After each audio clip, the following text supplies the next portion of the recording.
میرے پیارے دیکھنے اور سننے والوں کو امریکہ سے جاوید راٹھور کا سلام۔ دوستو 75 سال گزر گئے، لیکن اس کے باوجود پاکستان میں اسلامی جمہوریہ پاکستان میں جمہوریت مستحکم نہیں ہو سکی۔ اس کا ذمہ دار کون ہے؟ پاکستان کے عوام، سیاسی جماعتیں یا اسٹیبلشمنٹ یا کوئی اور؟ بلا شبہ میرے خیال میں سب سے زیادہ اس کی ذمہ داری اسٹیبلشمنٹ پہ جاتی ہے کہ اسٹیبلشمنٹ سے مراد پاکستانی فوج کے جرنیل، جنہوں نے پاکستان کی سول حکومتوں کو ختم کر کے مارشل لا لگایا، براہ راست اقتدار پر قبضہ کر لیا اور 30 سے 35 سال انہوں نے حکومت کی، جبکہ باقی ادوار میں انہوں نے انڈائریکٹلی حکومت کی کنگز پارٹیز بنا کے، اپنی پسند کے لوگوں کو مختلف پارٹیوں میں بھیج کے یا اپنی پسند کے لوگوں پر مشتمل پارٹیاں بنا کر انڈائریکٹلی حکومت کی۔ لیکن اس میں ہم 100% ذمہ داری اسٹیبلشمنٹ پہ ہی نہیں ڈال سکتے۔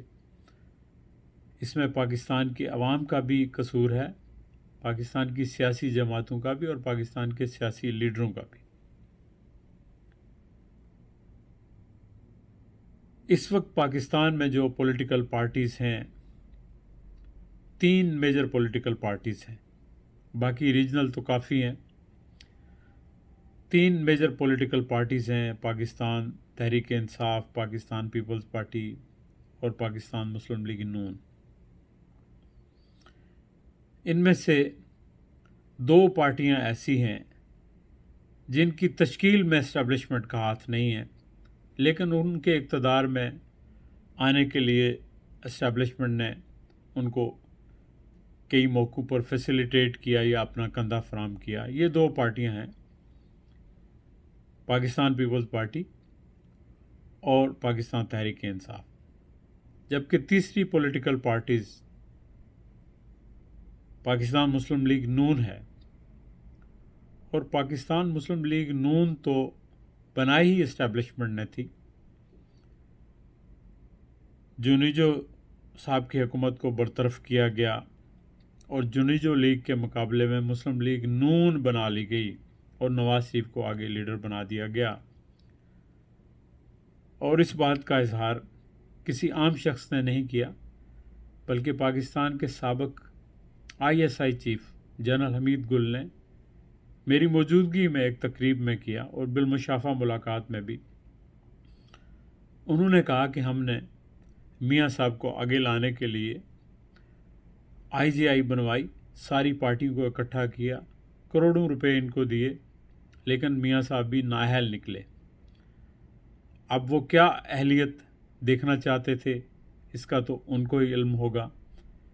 البتہ محترمہ کی حکومت کو برطرف کیا گیا اور اس کے بعد میاں صاحب جو ہے وہ جیت کر آ گئے۔ اور کس طرح جیت کر آ گئے؟ ظاہر ہے الیکشن میں جرلو پھیرا گیا، دھاندلی کی گئی، IGI بنوائی گئی، میاں صاحب آ گئے، لیکن 3 سال بعد میاں صاحب سے بھی اختلاف ہو گئے۔ شاید میاں صاحب اس کنگز پارٹی کو ایک پولیٹیکل پارٹی بنانا چاہتے تھے یا فیصلے خود کرنا چاہتے تھے، جس کی ان کو اجازت نہیں ملی اور ان کی حکومت کو ختم کر دیا گیا۔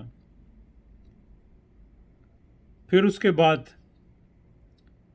پیپلز پارٹی کی حکومت آ گئی، اس کو ختم کر دیا گیا۔ پھر میاں صاحب آگے 2/3 اکثریت سے، لیکن اس کے باوجود 3 سال بعد ان کی پھر چھٹی کر دی گئی۔ پھر مشرف صاحب آگے، میاں صاحب کو نظر بند کیا گیا، معاہدہ کر کے 10 سال کا بیرون ملک چلے گئے۔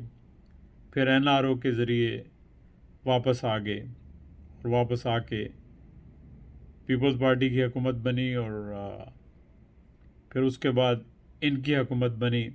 اور اس سے پہلے میاں صاحب اور محترمہ نے چارٹر آف ڈیموکریسی پہ دستخط کیے۔ لیکن جو ہی پیپلز پارٹی کی حکومت بنی اور میاں صاحب خود کالا کوٹ پہن کے سپریم کورٹ پہنچ گئے